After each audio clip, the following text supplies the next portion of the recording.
பெண் குழந்தை புதைக்கப்பட்ட கொடூரம்.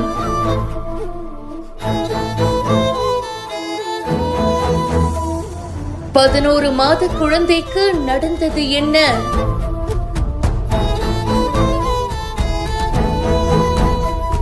திடுக்கிடும் தகவல்கள்.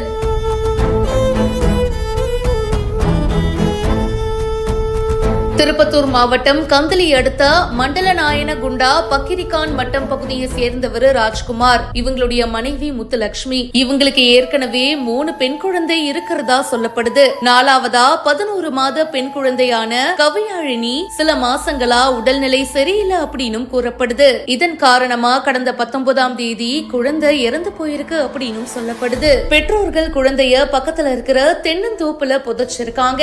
இத பத்தி தகவல் கிடைச்சதும் கந்தளி வட்டார மருத்துவர் உமாதேவி அவர்கள் கடந்த 7ஆம் தேதி கந்தளி காவல் நிலையத்துல புகாரும் கொடுத்திருக்காங்க. வழக்கு பதிவு செஞ்ச போலீசார் விசாரணை பண்ணாங்க. இப்போ இந்த குழந்தையுடைய உடலை தோண்டி எடுத்து உடற்கூறாய்வும் பண்ணிருக்காங்க. குழந்தை எப்படி இறந்து போச்சு அப்படின்றத பத்தி விரைவில் அறிக்கை அளிக்கப்படும் அப்படின்னு தகவலும் சொல்லியிருக்காங்க.